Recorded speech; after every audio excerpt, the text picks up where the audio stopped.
Travel's biggest companies are trading customers like currency. Three hotel giants launch debit cards in the UK and only the UK, and a legendary Tokyo hotel just reopened after a major renovation.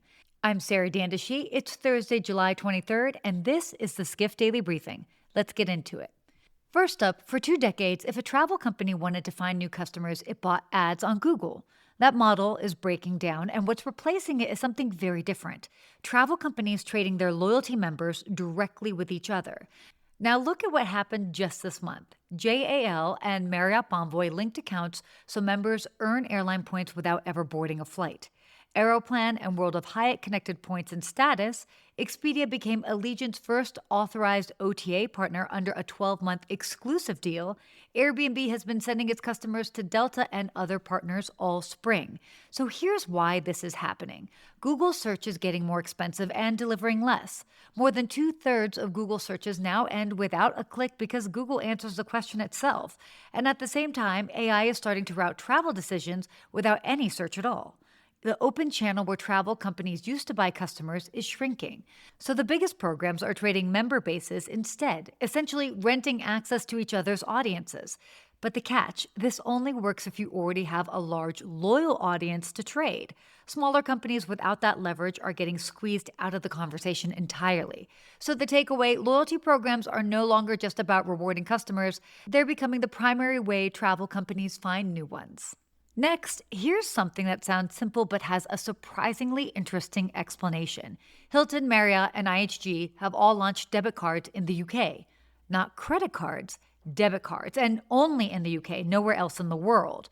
Why? Well, in the UK, debit cards are how most people pay for everything. They account for more than half of all payments. Credit card culture just isn't the same as it is in the US. So if hotel loyalty programs want everyday spending, not just travel spending, they need to be on the card that people actually use. So there's also a regulatory reason.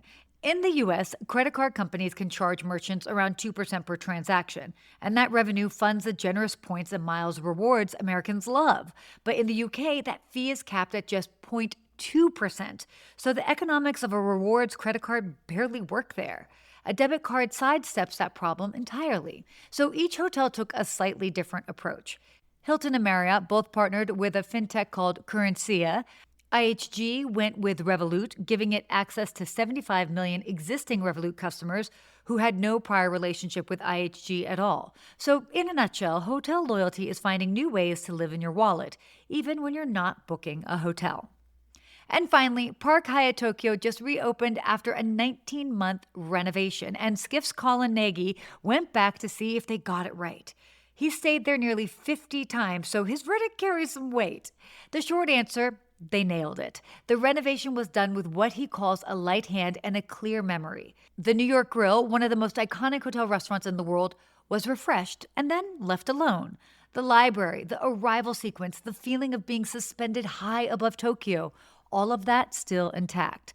Now, what changed? Some room updates, new dining partnerships, lighting improvements. What didn't change? The emotional architecture. The rooms still feel like private observatories above the city. The postcards and the notepads, they're still there. No QR codes replacing them. But Nagy's most interesting observation isn't about the renovation. It's about the people. Many longtime staff stayed throughout the closure. And he argues that's the rarest amenity of all, because emotional depth in a hotel can't be installed during renovation.